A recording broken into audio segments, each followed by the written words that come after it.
اعوذ باللہ السمیع العلیم من الشیطان اللعین الرجیم بسم اللہ الرحمن الرحیم وبہ نستعین وصلی اللہ علی سیدنا محمد وآل بیتہ الطاہرین اللہم صلی علی محمد وآل محمد وعجل فرجہم۔ ناظرین کرام، السلام علیکم ورحمۃ اللہ تعالی وبرکاتہ۔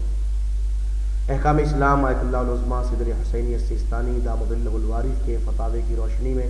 آپ حضرات کی خدمت اقدس میں مسلسل پیش کرنے کی سعادت حاصل کی جا رہی ہے، اور الحمدللہ ہمیں خاطر خواہ حوصلہ بھی میسر ہو رہا ہے، اور تمام لوگوں کی طرف سے جو سوالات اور مختلف چیزوں کو پیش کرنے کی مختلف کوششیں اور تمنائیں پیش کی جا رہی ہیں، ان کے لیے ہم خدا کے حضور شکر پیش کرتے ہیں۔ آئیے، باب مطہرات میں سے کل آپ کی خدمت اقدس میں انقلاب کا بیان ہوا تھا، آج اس سے آگے بڑھ کے مزید ان چیزوں سے متعلق جن چیزوں کو سمجھنا ہمارے لیے نہایت ضروری ہے، جو چیزیں اس منزل کے اوپر ہمارے لیے دین اسلام کو سمجھنے کے لیے ضروری تصور ہوتی ہیں۔ اس لیے کہ باب مطہرات میں عموماً ہم سمجھتے ہیں کہ پانی ہی مطہر ہے، پاک کرنے کا ذریعہ ہے، حالانکہ ایسا نہیں ہے۔ اب خدمت میں اقدس میں عرض کیا کہ زمین بھی پاک کرتی ہے، سورج بھی پاک کرتا ہے، اور اس کے علاوہ آپ کی خدمت اقدس میں استحالے کا بیان ہوا، انقلاب کا بیان ہوا۔ آج آپ کی خدمت اقدس میں ایک اہم مرحلے کا اور بیان ہو رہا ہے، اس کا نام ہے انتقال۔ انتقال میں نے خدمت میں عرض کیا تھا، انتقال کا مطلب لوگ سمجھتے ہیں موت، فلاں کا انتقال ہو گیا یعنی کہ وہ موت سے ہمکنار ہو گیا، اسے موت آ گئی، حالانکہ ایسا نہیں ہے۔ ہر جگہ پر اس لفظ کا استعمال یکساں نہیں ہوتا، لہٰذا آئیے آپ کی خدمت اقدس میں عرض کروں اور اس بات کو ملاحظہ فرمائیے تاکہ سمجھنا ہمارے لیے نہایت آسان ہو جائے۔ کتاب آپ کی اسکرین کے اوپر آ رہی ہے، ان تمام لوگوں کے لیے کہ جو اردو نہیں جانتے، ہندی زبان کی اس کتاب کا انتخاب کیا گیا ہے، اور ٹیکسٹ کو ہائی لائٹ کرتے ہوئے سمجھنے اور سمجھانے کے لیے آسانیاں پیدا کرنے کی کوشش کی گئی ہے۔ کتاب اسکرین کے اوپر ہے، ملاحظہ فرمائیے۔ ناظرین محترم، مختلف مطہرات، استحالہ کیا ہے، انقلاب کیا ہے، اس کو سمجھنا ضروری تھا، سمجھایا گیا۔ آج انتقال، انتقال کسے کہتے ہیں؟ جو مطہرات میں ہوتا ہے، منتقل ہو جانا، ایک جگہ سے دوسری جگہ چلے جانا، انگریزی میں اچھا ترجمہ ٹرانسفر۔ یہ ٹرانسفر جو ہے یہ بھی انسان کے لیے پاک کرنے کا سبب بنتا ہے، یہ مطہرات میں سے پاک کرتا ہے۔ ٹرانسفر ہو جانا، منتقل ہو جانا، یہ ٹرانسفر ہونا ہی پاکیزگی کی علامت ہے۔ اب سوال ہے کون سی چیز ٹرانسفر ہو، کہاں ٹرانسفر ہو، کس طرح ٹرانسفر ہو، کیا کچھ شرطیں ہیں، اس کے لیے سمجھنا ضروری ہے۔ آئیے دیکھیے، انتقال، منتقل ہو جانا، ٹرانسفر ہو جانا۔ اگر انسان کا خون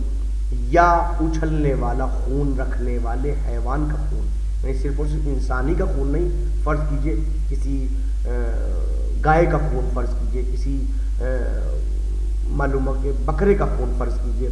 یا کسی بھینس کا خون، یہ چونکہ اچھلنے والا خون ہے کہ جب ان کے اگر گردن کو کاٹا جائے تو خون اچھل کے نکلتا ہے، انسان کا گردن کاٹی جائے تو اچھل کے خون نکلتا ہے، تو انسان خون یا ہر اس جانور کا خون کہ جو خون جہندہ رکھتا ہے، وہ خون نجس ہے، وہ خون نجس ہے۔ لیکن اگر وہ خون انسان کے جسم سے یا اس حیوان، اس جانور کے خون سے کوئی ایک ایسا حیوان پی لے جس کے اندر خون اچھل کے نہیں نکلتا، مثلا مچھر ہے کہ جو انسان خون چوس لیتا ہے لیکن اس کو مارا جائے تو اس کا خون اچھل کے نہیں نکلتا،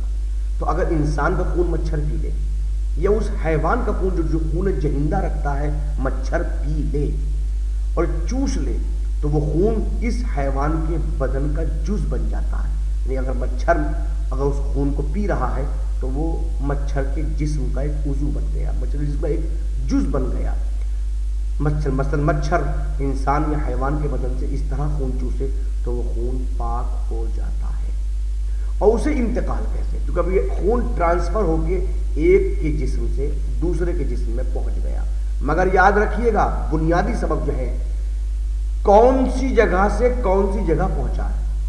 انسان دوسرے انسان کو خون دے دے تو وہ پاک نہیں ہوتا، چونکہ جس کے جسم سے نکلا ہے وہ بھی خون جہندہ رکھتا ہے، جہاں پہنچ رہا ہے، جہاں کا جز بن رہا ہے، پارٹ بن رہا ہے، وہ بھی خون جہندہ رکھتا ہے۔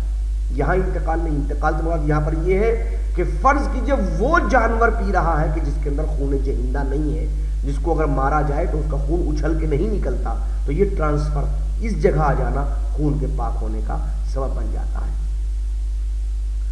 لیکن علاج کی غرض سے انسان کا جو خون جونک چوس لیتی ہے وہ جونک کے بدن کا جز نہیں بنتا، بلکہ انسانی خون ہی رہتا ہے، اس لیے اسے نجس کہتے ہیں۔ چونکہ مختلف جگہوں کے اوپر ہم نے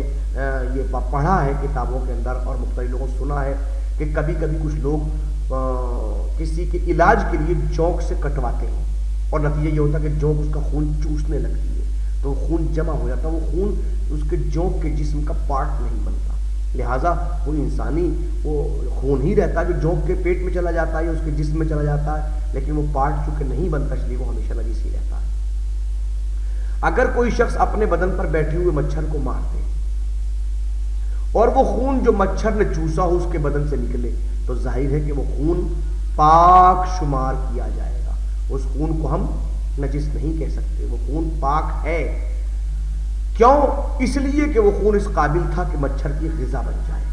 لیکن اگر مچھر کے خون چوسنے اور مارے جانے کے درمیان وقفہ بہت کم ہو، بہت کم ٹائمنگ ہو، جس کی بنیاد کے اوپر ہم نے دیکھا کہ ابھی اس نے پیا اور ابھی فوراً آپ نے مار دیا، لیکن احتیاط مستحب یہ ہے کہ اس خون سے بھی اس حالت میں پرہیز کریں، اگرچہ وہ خون مچھر کے جسم سے نکل رہا ہے، پاک تو ہو چکا ہے، لیکن احتیاط مستحب یہ ہے کہ اس خون سے بھی پرہیز کرنا چاہیے، اس لیے کہ وہ خون اس کی جسم کا ایک پارٹ بن چکا تھا، اس لیے یہاں پر مستحب ہے کہ آپ اس سے بھی پرہیز کریے۔ خون ابھی ہے، وقفہ بہت کم ہے، ابھی جسم سے نکل کے یہاں پہ آیا ہے، لہذا یہ ٹرانسفر، یہ انتقال بھی اس خون کے پاک ہونے کا سبب بنتا ہے۔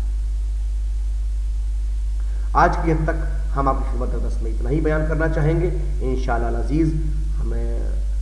امید ہے کہ آپ حضرات مسلسل ہمارے ویڈیوز کو دیکھ رہے ہوں گے اور اسے استفادہ کرنے کی مکمل کوشش اور کاوش کر رہے ہوں گے۔ آج کی حد تک اتنا ہی، انشاءاللہ مزید گفتگو کے لیے ہمارے چینل کو مسلسل شام کو روزانہ ٹھیک 4 بجے دیکھتے رہیے اور اپنے سوالات پہنچاتے رہیے۔ انشاءاللہ العزیز ایک اچھے معاشرے کو، اسلام کو سمجھنے کے لیے ہم جس معاملات کو سمجھ رہے ہیں، انشاءاللہ ہم کامیاب و کامران ہوں گے۔ والسلام علیکم ورحمۃ اللہ وبرکاتہ۔